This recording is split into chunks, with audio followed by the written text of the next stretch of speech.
Alright, it is time to review Private Life, which is a 2018 American comedy drama film written and directed by Tamara Jenkins and starring Paul Giamatti and Catherine Hahn with Kaylee Carter, Molly Shannon, John Carroll Lynch, Desmond Borges, and Dennis O'Hare in supporting roles. The film focuses on Richard and Rachel, a middle-aged married couple of New York City creatives, who are desperately trying to have a child by any means possible.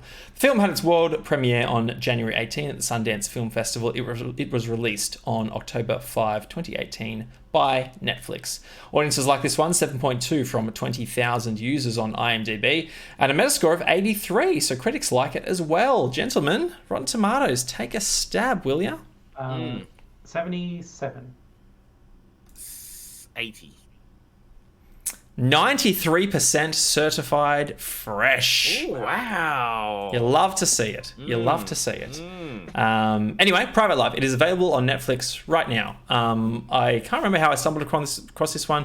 I think I might have been like, I haven't seen a Paul Giamatti film in a long time. What's Paul Giamatti done recently? Then I saw this film that is in with Catherine Hahn. I'm like, oh, it's on Netflix. Let's watch it. Because I love Paul Giamatti so much.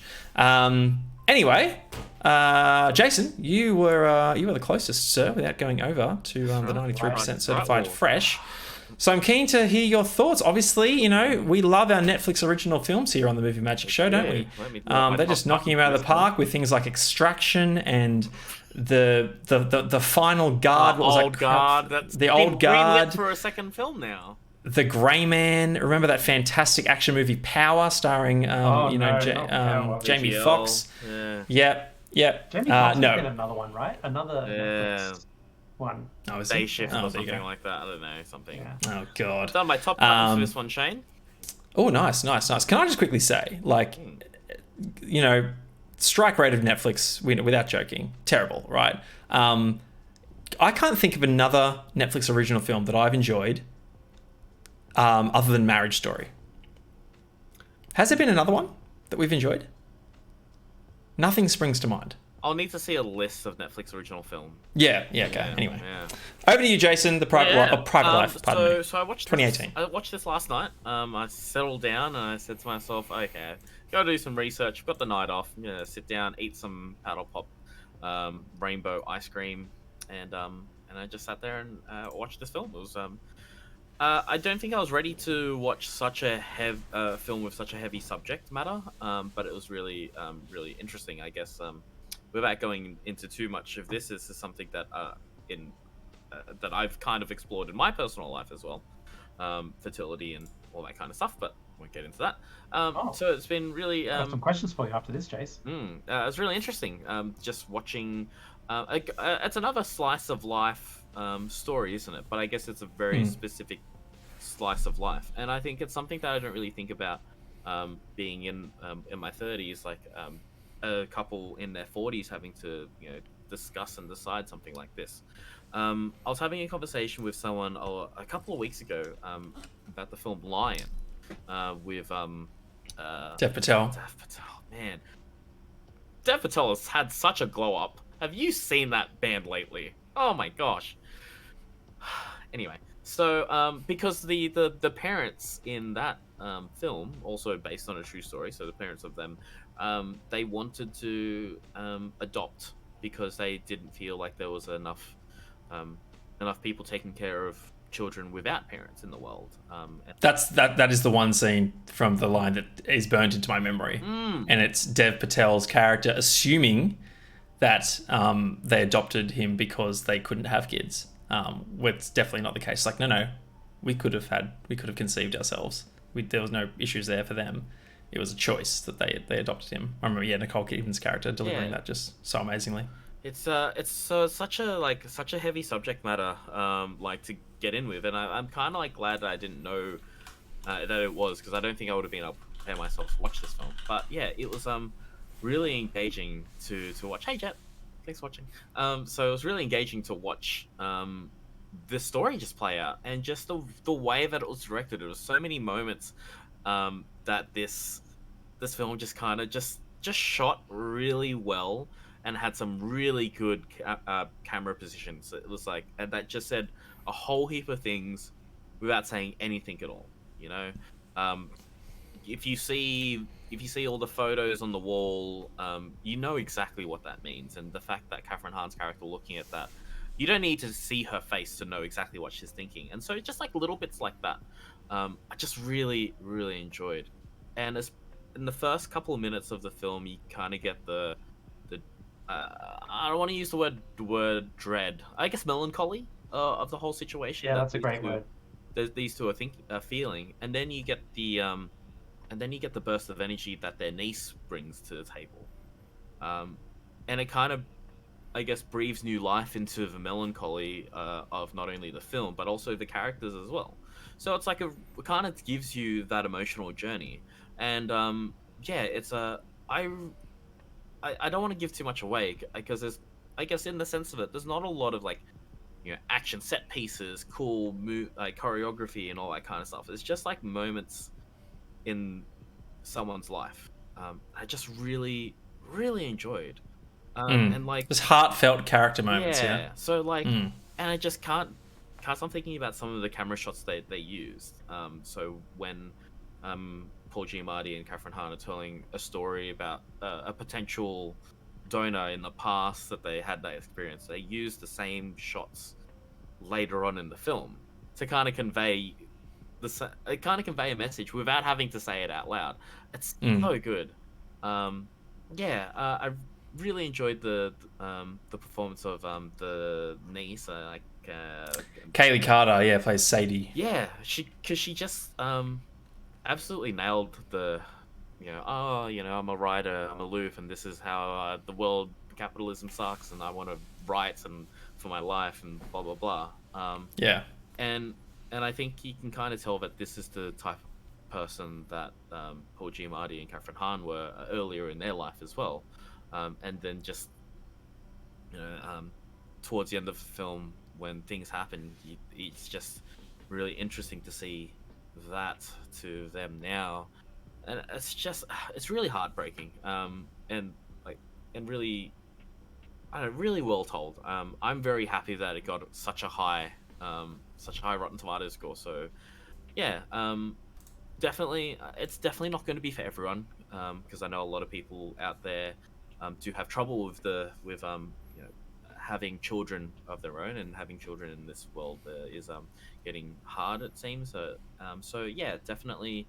I guess that's your trigger warning. Just be aware that, if that's something that you're very sensitive to, maybe don't watch this. But if you're very interested in seeing really good cinematography and really good acting, really good film, yeah, definitely can recommend. One thing I am so don't miss it, Jace. Yeah, don't miss it. For me, don't miss it. One thing I will say is, like, I saw the poster for it. I was like, oh, cool, some animation, like rotoscoping type thing. And then there was just like a whole full motion video, and I thought, okay. I'm not sure I've seen that poster. It's because I had a quick peek on IMDb, so there was a little poster of them, just an illustrated. Oh, that one. Yeah. Okay. So, I really enjoyed it. I'm really happy that I sat down. I was really happy at that tub of ice cream to finish when I was watching it as well. So, yeah. Nice. Ben, over to you. Before you chime in, I do want to shout out Molly Shannon, who played Sadie's mum, Cynthia Grimes, and also John Carroll Lynch, who we saw in The Founder. Yeah, he's like sort of recent rise to prominence as well. I think he's fantastic. I love him as an actor. He played Sadie's dad. He plays one of the suspects in Zodiac. Trial?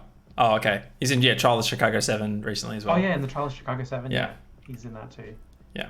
But I'm keen to hear your thoughts, Ben. Paul Giamatti. Haven't seen him in a while. I think he's in Shutter Island too. I was looking up Netflix originals, by the way. Oh yes. Ballad of Buster Scruggs is one of my. Oh, okay. Yes. It's probably my favorite of the Netflixes, and I liked Mank, but Mank was there as well. Mank. And the rest were not worth talking about. I don't know if I've seen that one. I don't think I. Oh, I thought we watched Mank together, Shane. Sorry, are you saying Meg, M-E-G? Mank with Gary Oldman, Amanda Seyfried. No, definitely haven't seen it. Oh, okay. It's the story of how the character Mank, the guy who wrote Citizen Kane, wrote Citizen Kane. Oh, okay. Mm. Yeah, cool. His Oh, life. Bird So- Box is another one as well. I haven't seen Yeah, I Bird haven't Box. seen Bird Box either. And then there's Tick Tick Boom. I got too many notes for this one. This is one where I had my phone out when I was watching, and it's just like, oh, that was Oh. interesting, and I wrote a note down, and oh, that's funny. I'll write a note down. Best line in the movie. All right, let's get pregnant, shall we? Like from the Just the awkward gynecologist or whatever. super awkward Amazing. gynecologist who, yeah, he played that. He's like, "Do you like punk rock? Do you mind?" The Oh So god. weird. find me a female character in this movie, and I'll find you a fucking crazy person. Every woman in this movie is nuts. They're all more than a little crazy, especially the film's quote unquote villain in Cynthia, Sadie's mum.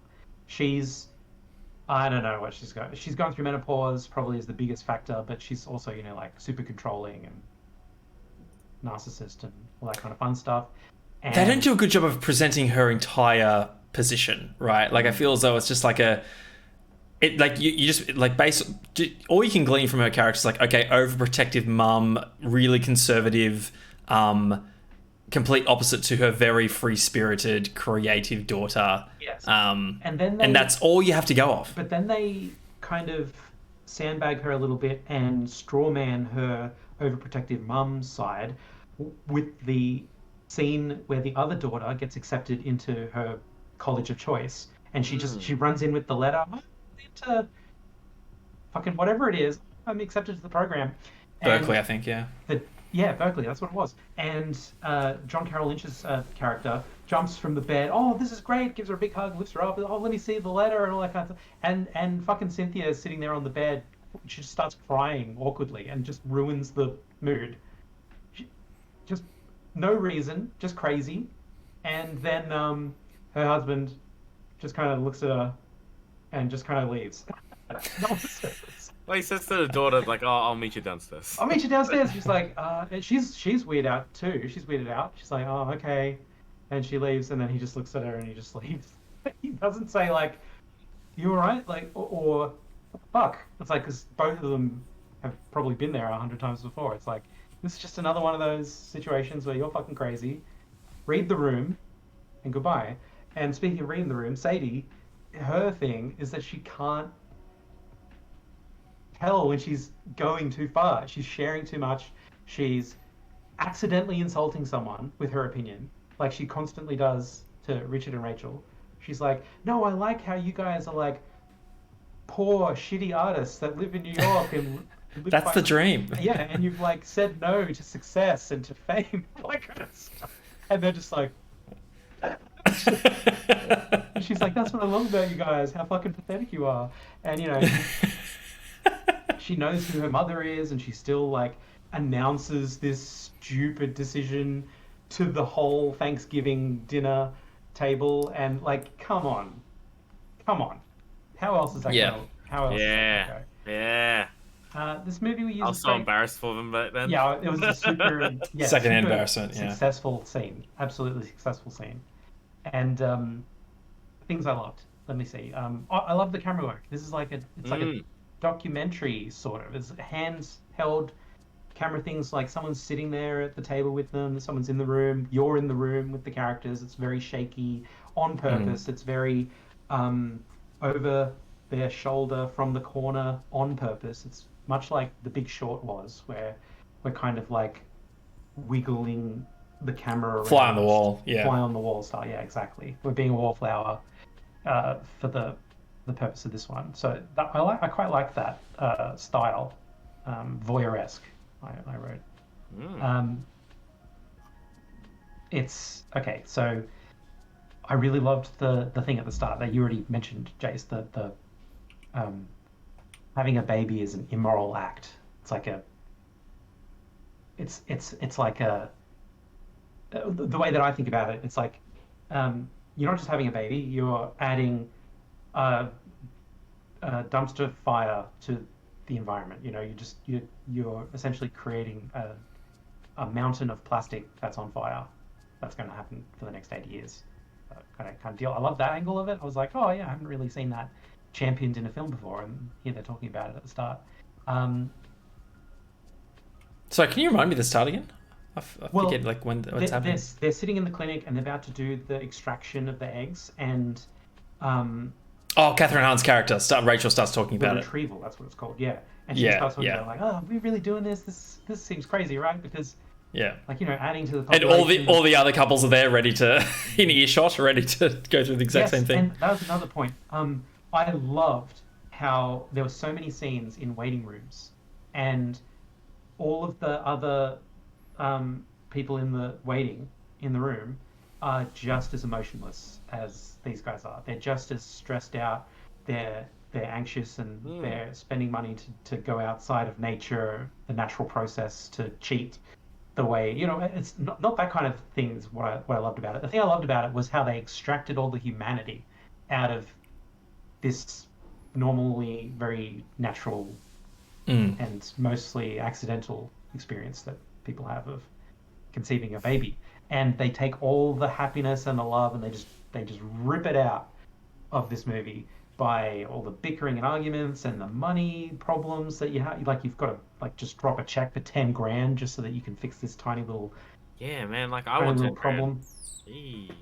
And you know, like the synopsis says, they're going through this process like at all, like, what was it? At any means necessary. By all means, yeah. By all means. And that includes sacrificing their own happiness, putting their lives on fire for 5 years to try and do they're going through the adoption process. They're going through the surrogacy process. They're going through the IVF process. They're doing everything, and everything is constantly just coming up with terrible results. Like, you know, the first IVF thing was a failure. They fucking failed real hardcore with the adoption, not surrogacy thing, but the, you know, how you meet someone who's pregnant but doesn't want it, so you'll adopt when they give birth. That angle, that thing's a complete car fire. That was brutal for me. Like, I was just like, man, how could you do that and then just like pick yourself up and get on with the rest of your life? It's like ridiculous. So people just want to see the world burn. Yeah. Huge. Yeah. So another note that I had was like, yeah, I'm kind of anti having a child kind of thing. And the first half of this movie, actually, you know what? Let's go with the whole thing. I said, this whole ruining your life thing sounds like a huge pain. Like, they're going through all of this struggle just to arrive at a terminus that begins a terrible life for them. Like, as far as I'm concerned. Anyway, so I remember writing that down. It's just like, these guys are nuts. Yeah, I've already said the women are all nuts, and the men seem all fine, normal guys, right. Crazy women. Like, Which is Paul like, Giamatti's character even... Richard and his brother are like the most sane people. Like, there's nothing that they're doing that's ridiculous or wrong. Like, someone like the crazy gynecologist will say, you know, well, we could try this. It'll cost $10,000. And he's like, oh yeah, well, that sounds fine. And then she's like, does it sound fine? This is outrageous. Like, she's about to blow up. And he's like, we've come this far and we want this. Why? What do you mean? We want to do this, so let's do it. And she's like, yeah, all right. And she always sees the light. Yes, I agree. And then they go through with whatever it is. And then they try the whole collecting someone else's eggs angle, and she blows up at that. And then he's like, he's not saying like, I want to do this thing, let's do it. He's just saying we should talk about it. She's like, oh, what do you mean we should talk about it? You're crazy. You just want to sleep with other women. But she just goes off into the deep end. It's nuts. And, I mean, like, and the reason is, every other day she's being injected with hormones, and she's just like, her body is just a petri dish of like a crazy hormonal experiment gone wrong. And so that's why Rachel is crazy. She's not actually a bad person. She's just nuts full of hormones, which was fun. Let me just sum it up with this thing that movies do where scenes just end. Like, there's a confrontation or a discussion that doesn't conclude and nothing else happens, but then the scene is over and we just go to a new scene. Could be 3 weeks later and they're doing something completely different. because we don't have time to sit there for 3 hours while they have a 3 hour argument. You know, like there's Mm. movie reasons why you make scenes like that, but I hate scenes like that. Like I hate the writing Right. when scenes just abruptly end. And TV shows do it all the time. That's one of the many, many, many reasons I hate TV shows. But TV shows do this thing all the time where the conversation will just conclude in the middle because we're not going to have the full conversation until the end. You know, these two characters have to butt heads a few times and then reconcile at the end after something spectacular happens. That's how stories get told. But bad stories get told with scenes that just stop. And I found that happening a lot. And sometimes it was great because it was just stopping in a mood of awkwardness and everyone's just had enough and it kind of just ends in an awkward silence. And that was kind of cool. But the rest of the time when it really nails that particular trope that I don't like, it was reminding me about that. So I wrote that as a note. But apart from that, it was an enjoyable experience watching this movie, I would say. Nice. Don't miss it. Don't rush. Definitely got me animated, you know. Yeah, don't miss it. Don't miss it. It was Nice. Yes, I'll just piggyback off that last bit. And Ben, Catherine Hahn is a brilliant actor. Amazing. So good. Yeah. So good. That's when I saw this pair together. I was like, oh yes, 100% give me this movie. Yeah, for me, I'll piggyback off what you mentioned just around those unfinished scenes. I can't think of any bad examples, honestly, because I know the cinematic device you're talking about, and I'm only ever thinking about it when it's done right. When the scene ends, maybe not in a real for a realistic reason, but more for the fact that the movie has communicated what it's needed to. This is the lesson. This is the feeling, the emotion, or the story arc that we want to create. And yes, we might leave you on a bit of a cliffhanger in terms of what is the resolution, but you're left feeling like, okay, right now this is the position this character has. This is a position this character has. Let's find out how this confrontation usually is going to play out in the future. Like, what does this do to their relationship? So yeah, no, I like that you brought that up because it's got me trying to think about like examples of when it's done poorly. Like, nothing jumps to mind. Nitty gritty on this, I think all the acting was fantastic. Catherine Hahn, Paul Giamatti, Kaylee as well. Old mate, what's his face? The one that we mentioned, John Carroll Lynch, Molly Shannon as Cynthia. I think it's all really good. I love the writing in this film as well. I love how deeply it gets into, and again, this, Jason, goes to your point just around the trigger warning and how, you know, people going through a similar experience might find this really difficult, in the sense that I like that it goes there. I like that we explore. There's that one scene, my favorite scene is when they're in bed and Richard just starts questioning everything. He's just like, why are we doing this? We don't have sex anymore. Like, do we love each other? You know, like, are we good people still? That sort of thing. Like, if what this experience that we're going through is creating this version of ourselves, is it really worth it? Like, he's just, yeah, I love that he poses those questions and they can have that conversation. And the movie takes us that deeply because, I mean, fingers crossed this isn't something that I would ever want to experience in my own personal life, but I was there empathizing with these people, feeling the heartbreak that they felt. And just the pain of this entire sort of plight that they're going through. So yeah, I can only commend the film for that.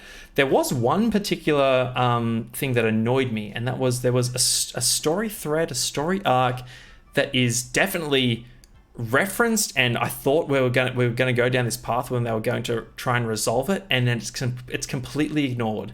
And maybe we can touch upon it in spoilers, but it happened when Sadie and Rachel are in bed together, and Sadie asks Rachel a very particular question, and Rachel's caught completely off guard, doesn't know how to answer, but then Sadie gets distracted, and it's never referenced again. And I was like, I don't know if that was meant to be edited out, but it is never touched on again whatsoever. So maybe we can touch upon that in spoilers. I can't speak more highly of this film. I really, really loved it. I think it just did a great job of, again, well, you mentioned, Ben, fly on the wall, got me really feeling and empathizing with these characters. And yeah, I think it nailed the brief. Like it ticked all the boxes. And man, it was just, I haven't seen a new, like a different Paul Giamatti role in such a long time. So yeah, this was just like to your point, Ben, breath of fresh air for me. I'm very thankful that you guys told me to watch this film. Yeah. Me too. I would never watch this if it wasn't for homework. And I enjoyed it a lot. There was a scene right at the beginning, a gag where the gag was. I have spoiler warning up as well, so we can dive into spoilers if we wish. Oh, okay. Oh, cool. So that dinosaur when it popped out of nowhere. Oh my god. The gag was that he couldn't turn, like he was in an embarrassing situation that he couldn't get rid of, and the porn was playing on the TV, and he tried to like turn it down, but it went up, and he tried to turn the TV off, but it went up even more, and drops the remote, the batteries fall out. Yeah, all that kind of stuff, and that was right at the start of the film, and that was when Caitlin just left. She was just like embarrassed too much for the character. She was just like, "Oh, I'm out of here," and she just like ran away. Like, dude, I'm so embarrassed for you right now. Yep. Yeah, if they didn't have that scene right there, right at the start, I think she would have watched the whole thing. She probably would have been right. But I did have to turn that down because I had it up because the dialogue was quite. Yeah. And then that came on. I was like, oh shit, my fucking neighbors.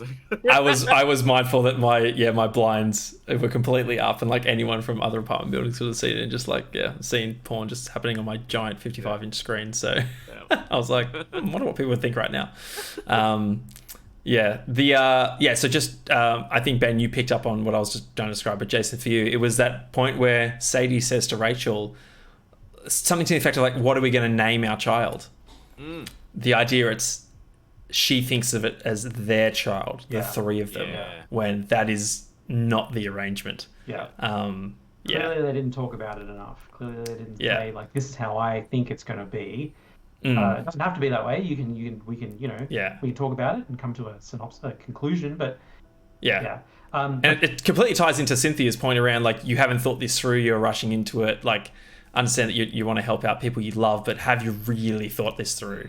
But yeah, it's never touched on again. So for me, it was just like, was that meant to be edited out? Like, could they have edited that scene and not included that bit? Maybe the film wouldn't have made much sense after that. But anyway, it was one of those annoying things. Just like, you bring this up and you never reference it again. The spoilery thing note that I put down was how stupid I am with movies. I did not see this coming. I did not see the two plot trains heading right towards each other, where these guys are like, we need to find an egg donor, and their step niece is saying like, maybe I'll go stay with them for a while. I never saw that coming. Or just like I need to find purpose in my life and do something good.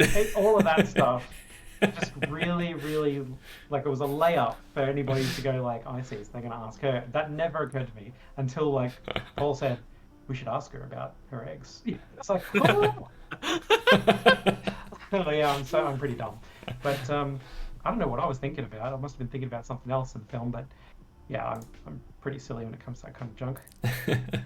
I thought, there you go. Too, that it was going to, I thought that the Act 3 crescendo was going to be, they would have to, Richard and Rachel would have to deal with the fact that Sadie got pregnant, like just accidentally and naturally, just like whoops. Oh right, yes, with Sam. Yeah, whoops, I got knocked up, my bad.